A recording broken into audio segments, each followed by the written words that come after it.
Hi, this is Guy Wallace. I started in learning and development way back in 1979, and I semi-retired in 2023. But my current mission as a semi-retired L&D professional is to help enterprise learning and development organizations become more performance-based. Welcome to my podcast.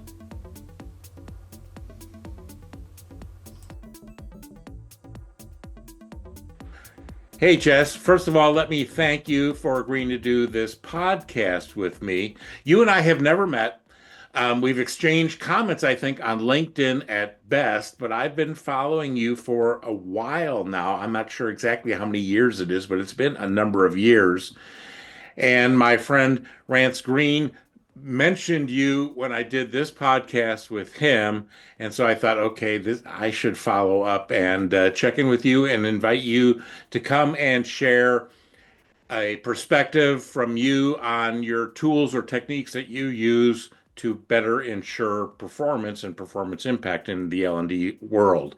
Um, so before we launch into any of that, can you do me a favor? Can you introduce yourself, give us your name, tell us your background, where you live, where you went to school, what you've been doing in the L&D space for a number of years or maybe decades, I guess.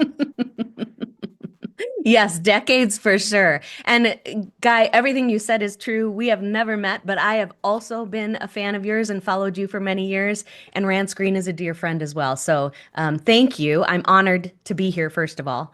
So when it comes to who I am, I've been in this, I call it people development because, we throw around titles, we throw around words, all of that. But I've been doing this for 30 years now. I mean, I pretty much my entire career have been involved in people development in some way, shape, or form. So I do like to say I've done all the jobs because I think I mostly have, except for maybe the really new ones out there. My most recent corporate role was as a vice president of learning for a mid-sized employee benefits company. 2 years ago, I left that corporate world and stepped out on my own as a consultant. I'm very focused on learning and performance strategy. So I find myself mainly I work with organizations to create strategic learning blueprints around something, and those are always performance focused. I'm very obsessed with that. And I know that we'll talk more about that throughout our time together. I do a little bit of fractional interim leadership for L&D teams if needed. And then I also do some speaking and workshops with L&D teams specifically who are working to move from this really transactional order taking place to one where they're able to work more as a strategic business partner. And that's what I was able to do with my team. Once I did it, I thought, why doesn't everybody work this way? And so that's where I find myself in the space these days. Well, very good. Thank you for that intro. I want to talk about this a little bit towards the end of the podcast, but we might as well tee these things up right now. So, you have a podcast that's been I up for a do. while, and you have a number of episodes that people should go check out. So, I would like you to mention that and tell us a little bit about what that's about. And then also, you've got a book coming out this fall. hmm So, the hmm fall, September of 2025. So, tell us a little bit about this podcast and then the book. I'm happy to do that. So the podcast is called L&D Must Change. That's with an ampersand. And that is, I am interviewing just brilliant voices in this L&D space who are calling for change in our profession in one way, shape, or form. There's a lot of ways I think our industry can and should change, and a lot of brilliant thinkers out there. So it's been a blast to do that. And then my book is called L&D Order Taker No More, Become a Strategic Business Partner. And I wrote it to be the handbook I never had. I also interviewed learning and development leaders from across the US, all different industries, sizes of companies, and had them tell me their stories as well. And so there's a lot of stories woven throughout with very practical tips. Very And good. yeah, that's coming out September 2nd, 2025, published by ATD Press. All right, everybody, mark your calendars, please. All right, so um, we're here to talk about a tool or a technique, and we've not talked about this, so I have no idea what you might want to focus on, and it could be more than one if that's appropriate. But so tee this up for us. What tool or technique are you going to speak with us about, and set the stage with what kind of context, what kind of situation might this best work in or fit in, or is it a universal? Yeah, I sure can. So the tool I find myself leaning on most often is a pretty simple one. It's a variation of Thomas Gilbert's behavior engineering model. It's really a simple 6 box that helps to identify what's influencing performance and whether or not training can solve the problem.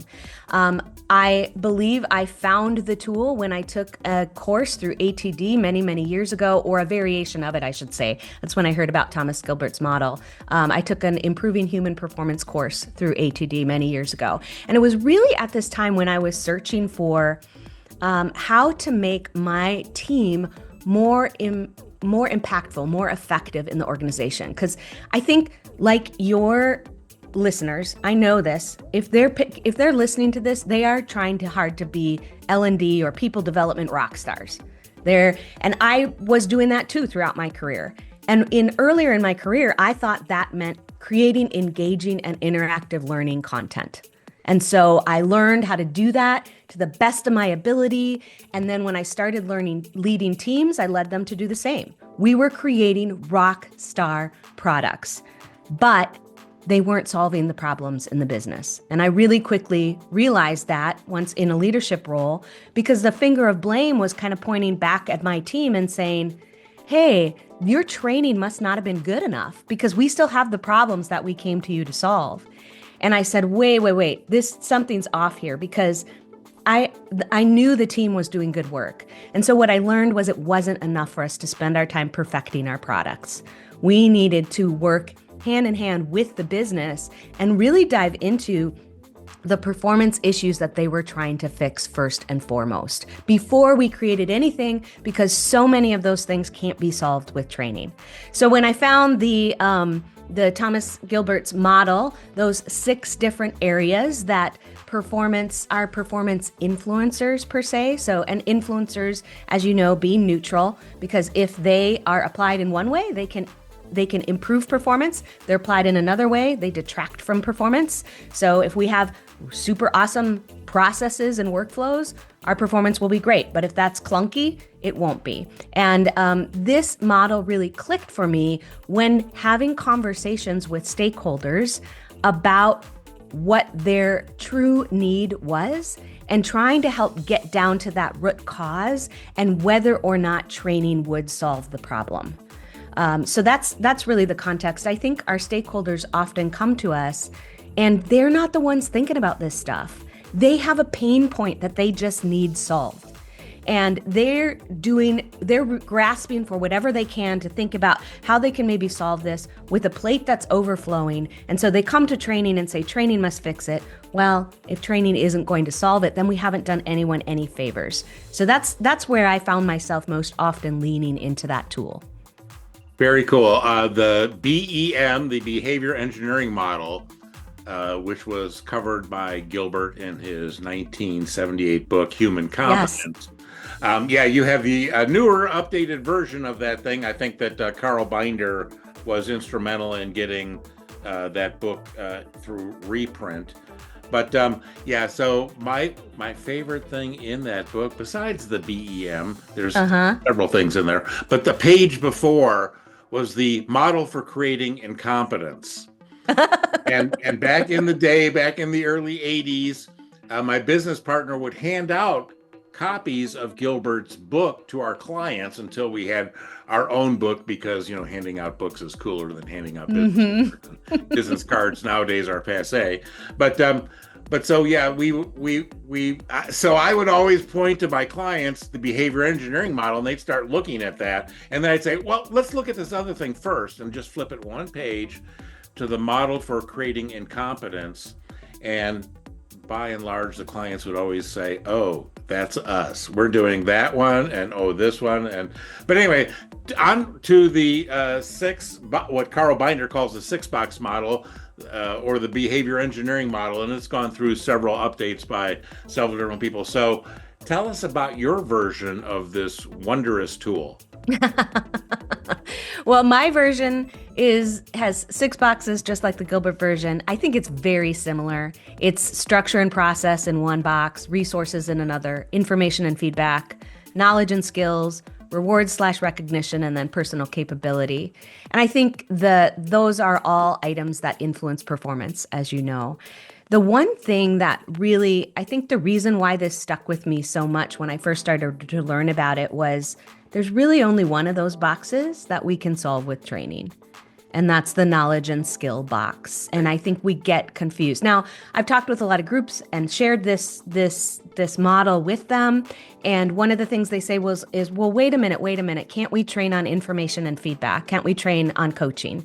I mean, yes, we can train people how to coach, but if they don't do it, if they don't actually perform the task, it doesn't matter how awesome our training was. So one of the things I like to say is we can't out-train a clunky system. We can't out-train misaligned reward systems. We can't out-train the manager who refuses to give feedback.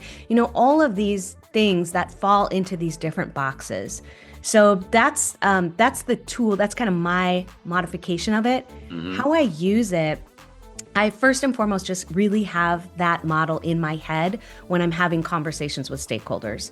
And sometimes it's really obvious, right? Like sometimes you ask a few questions and you think, oh yeah, training's not going to solve this problem. Or it's right away. Or it is going to solve the problem because it's a brand new something or other. And so nobody knows about it. So it is a lack of knowledge or skills. But other times we need to dive a little bit deeper. And so there's really kind of two levels of diving deeper that I use.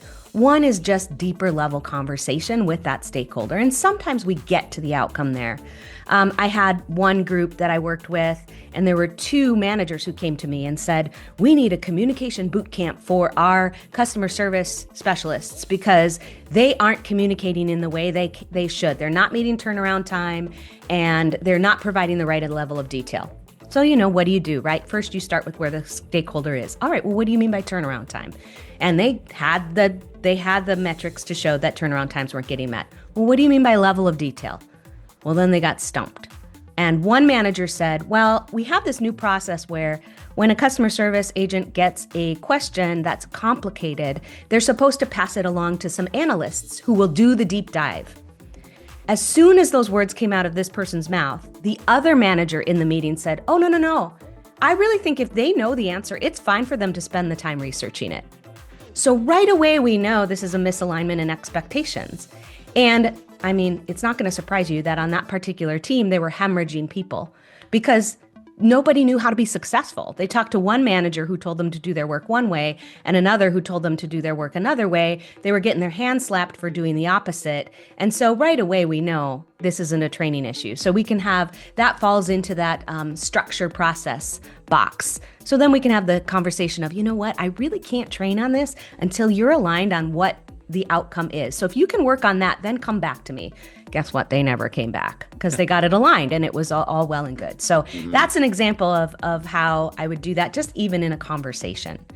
The next level is where you go more into a full analysis. So that conversation, we really aren't getting anywhere. They can't give me any information. I need more information in order to determine whether training will solve the problem or if it'll solve only part of the problem or not at all. And so then I do a series of interviews with performers, key performers, standard performers, their managers, also look at data and documents that are available, and then some observations of work if I can. Pull all of those together and sort that data by the influencers to figure out where and do this sort of comparative analysis of where the gaps are or where the information is falling into which of those boxes, and then determine to what degree training can help, if any, or to what degree I need to make alternate recommendations. So that's kind of that's the quickest snapshot I can give you as the ways that I use the tool to different levels of depth. So what I loved is I thought of this as a mental model that you use. It's not something we drag out, and you could drag it out and put it on a flip chart page and work the room and fill it all in if you needed to. But I think that's a mistake that a lot of people make is they take some of these models and they go, oh, this is so cool. I got to show my client this because they're going to want to understand this. And of course, it's the last thing that they want to learn is somebody else's model from their world. They just want help. No, So I they don't really care. Pardon? I said, they don't really care. They Yeah. don't care what our mental models are. They don't care what our language is. They just need solution for that pain point. Yeah. Yeah. Exactly. So, what kind of reaction are you getting? People worry a little bit about pushing back on the client by asking challenging questions or quasi-challenging questions, and so we're a little gun shy of doing that. We may not feel our organization and our philosophies and processes and practices will back us up. So, what kind of experience have you had with using this framework to ask questions of clients, and how would you suggest others approach, starting down that road? Yeah, this is kind of a loaded question, actually. And I think I have had all the experiences. I've had the experiences The where gamut. someone says, shut it down and just do the work, to, oh, really? Let's engage in a conversation about this. So, I'm trying to think of what direction would be most helpful. Sometimes I have, let me back up here. I'm kind of thinking while I talk here, which one of the things is there has to be a certain level of partnership that you've already established with that stakeholder. Yeah. Most of the people who work in organizations, they don't spend their days thinking about the stuff we think about. And they have this legacy sort of mindset of how to work with learning and development, because as a profession, we haven't shifted the needle enough yet that the expectation is that we show up as a partner. Most of the time, the expectation is we show up, they give us a request, we fulfill it, and we turn it in. And we're successful at that. We're good at it.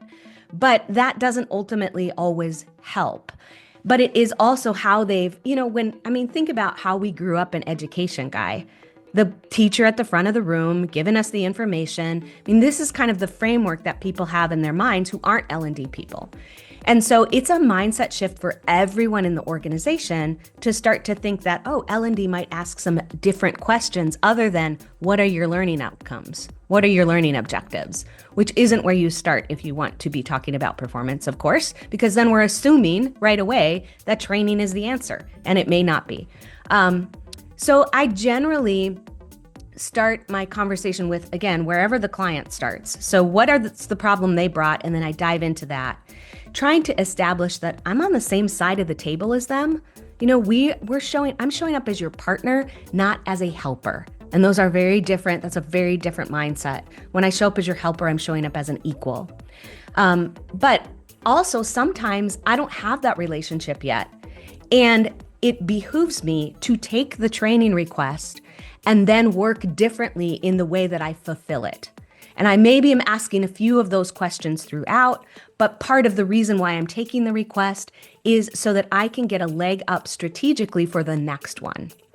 So I'll tell you even one story of a group that came to me and said, we need a series of customer webinars for our customers, because the group that I oversaw, we did both customer education and internal.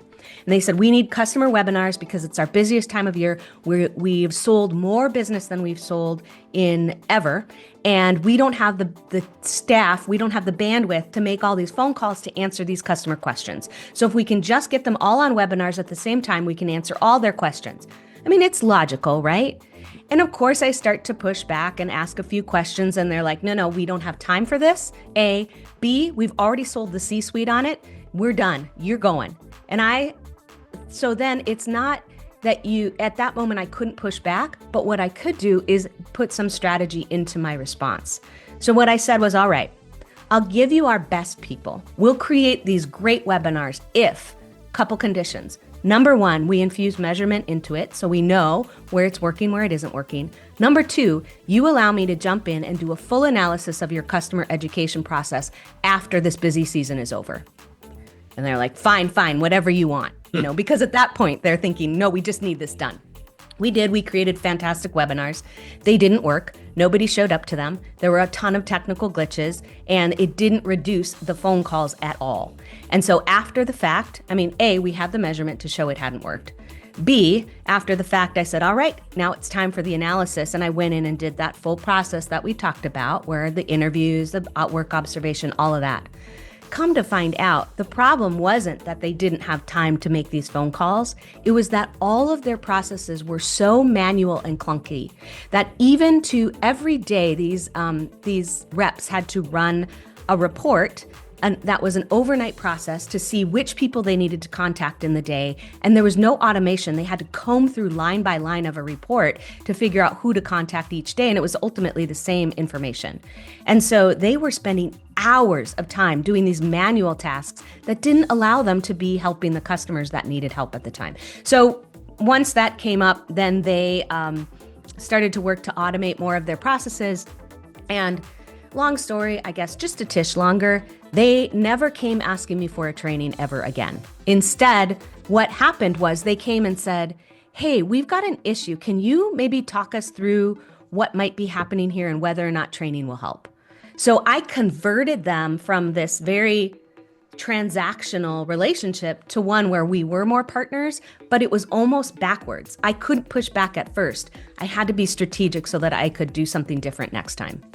Yeah, I think that's a mistake that too many people that are new to the business or new to a new function, they think that somehow they've commanded respect and an equal footing with. But if people don't know you and they don't know what you're all about, but once you've done something for them, even if you said, I don't agree with that, but let me salute and I'll go march off and do that for you. I wouldn't have done it if it was my decision that way, but it was on you. Yeah. But if you show that you're a team member and going to work to help them improve, even when you have doubts, because when we're in L&D, we're kind of in a subservient position here. We are there to support others, and we do that best by becoming their partners and looking at the business situation and not just what the request might have suggested. Mm-hmm. But I really like and I think it's important for people to investigate the behavior engineering model, the BEM, and it's got other names as well. But it's a framework for you to look at the performance variables so you can start asking questions about a performance context, a situation where there's a problem or an opportunity, and you can begin to dig out and help your client discover with you, along with you is best, not after the fact, let me tell you what I learned. No, it's better if they're on that journey and can hear the answers and judge for themselves the answers that logically get you to the place where you say training or education or communications just isn't going to cut it, because the roots of the problem or opportunity are not in knowledge and skills or just general awareness. And even that ability, Guy, to ask those different questions, to shift our own framework, sometimes that's all it takes. There was one gentleman I interviewed for the research for my book, and he oversaw learning at like a mid-sized manufacturing company. And he put it really well. He said, the people I'm working with are so busy, they maybe know, they can get to very easily that, training probably won't solve this problem, but they don't have the time to think about it. So even me asking them questions that sometimes almost seem reflective, by the end of the conversation, they'll get to, yeah, you're right. We need to do something different here. Yeah. I don't think training is going to help us. We need to do this first. And so oftentimes he doesn't even have to, quote, push back. It's in the asking those different questions that gives somebody the space to think and reflect in a way that they haven't been able to prior. Exactly. Very cool. Well, thank you for sharing this tool, and there are resources, and if you have some, please share them with me, and I'll put them in the show notes so that people can follow up with your particular spin on the behavior engineering model. But if I could, let me shift gears here a little bit. Can you name 1 to 3 people who you might want to signal out, shout out them, because they are working in the trenches? Either they're a well-known name or they're not, but people who are really focused on performance and performance improvement via learning and development when that's appropriate. Who would you call out for us? Sure. I'm going to call it a few because I think there's some that kind of get mentioned pretty frequently on your podcast here. So maybe I'm hoping I've picked a few that aren't mentioned as frequently because they definitely deserve the follow. One is Dr. Elena Schlachta, and that last name is spelled Szlachta, and she focuses really on data literacy and measurement. And the way that she talks about it is very tied to business goals and performance. And so she's an excellent follow. She's excellent speaker, excellent writer, very articulate. And so her work is worth it for sure. Robin DeFelice is another one that I follow on a regular basis. I see your nod, Guy, so you've heard her name before. She really focuses on learning operations and making efficient learning operations. But again, that relates directly to performance in so many ways. And because we can't be efficient if we're not focused on performance, I believe. And then my third one, I do follow J.D. Dillon, his work on the modern learning ecosystem, and really let's turn this model on its head from what we've done in a formal standpoint for so long, and let's focus on the front line. And front line, of course, is very performance driven. And so that is a good one as well. So those aren't necessarily directly like I focus on performance, but all of these things, I believe, need to wrap their arms around in order for performance to be the focus. Well, thank you for those names, and I will put links to them, their LinkedIn accounts, so that other people might want to follow up on that, because I think it's kind of like what your mother warned you about. Be careful who your friends are. Well, be careful who's in your network, and more importantly, check out who's in their network and expand your own. Mm-hmm. I tried to pick people who I know post pretty regularly, so you can follow them and get some good info. Yeah, it's because there are a lot of people who are really doing really great, stellar work. They're just not writing about it, so it's not public, and so we don't know who these people are sometimes, and we can still learn from them as well. My last question is about it was a standard question about what are some of the biggest problems or opportunities in the L&D space, but given the title and the nature of your podcast, L&D Must Change, I wanted to shift this question a little bit. So what have you learned from all these episodes talking with people about L&D must change? So what are some of the problems and opportunities that you see in talking with your guests, and what are some of the potential solutions that we might need to implement in order to affect a change? Yeah, I think one thing I've learned from the interviewing many people throughout the podcast is that there are a lot of ways that learning and development as an industry can shift and change. And many of them are kind of different small shifts. I've also learned there are just a lot of really brilliant people. Probably the biggest thing that I have learned is that it just takes a small start. We don't need to wait until we know all the information. We don't need to wait until everything is perfect.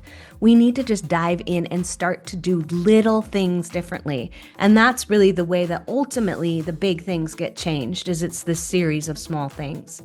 Some of the more maybe compelling conversations that I've had that have surprised me, one was on the intersection of learning and development and change management. And I would say it didn't surprise me that there was an intersection. That, to me, I already knew. What surprised me was the response, because that ended up being one of my highest downloaded podcasts almost immediately after it dropped. And what that tells me is that there is a lot of change going on, and that learning and development and talent development type practitioners are getting tapped, either intentionally or not, to try to lead some of those efforts. And so there's a desire out there right now for people to learn more about how to do change management well when they are tapped intentionally or not, as I said, to be involved in that. The other one that was really interesting to me was shifting our mindset from that of project management, like throwing out a project and then leaving it, to product management, and looking at learning and development as creating a product for a certain journey and owning almost the that portion of the employee journey, and then watching it over time and iterating over time and being really involved with that particular population of the organization, whatever that is, so that you become really an owner of that part of the journey, as opposed to just providing a project and throwing it over the wall and then walking away. So that was an interesting, again, it's kind of a subtle mindset shift. But a lot of these things that I talk with people about are really just subtle mindset shifts, which tells me we're close.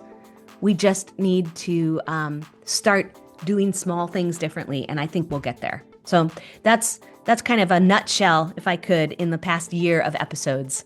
Well, thank you for that. And before we close, give our audience an overview of your book. Oh, yeah, sure. So the book is L&D, Order Taker No More, Become a Strategic Business Partner. And it's really, guys shared a little bit of the story here where I kind of figured out, hey, this isn't working. And there wasn't anything out there at the time to talk about how learning and development needed to work more strategically with the business. So I kind of studied parallel industries. That's honestly when I got into more of the performance and performance consulting work, because I was looking for how can we do this job differently. And once we were able to shift our team from this place where we were very transactional to one where instead of people coming and saying, I need an e-learning, they were coming to us saying, we've got this talent challenge. What could we do about it? It's a different conversation. And we were measuring impact, and we were having such a bigger impact in the organization. I thought, why doesn't everybody work this way? So I embarked on asking that question, did some qualitative research, as I mentioned, with a lot of different learning leaders. If you're able to work this way, what did you do differently? If not, what's holding you back? And that, my story, as well as the stories of those learning leaders, is what informed the book. And I wrote it to be the handbook I never had. So it, again, is very practical in nature, but with stories woven throughout. Well, again, our audience should mark their calendars for a September release from ATD Press. Jess, thank you so much for spending this time with us today. Have a great day, and I look forward to seeing you out there on social media. Same. Thank you so much, Guy. Have a good day. Bye-bye.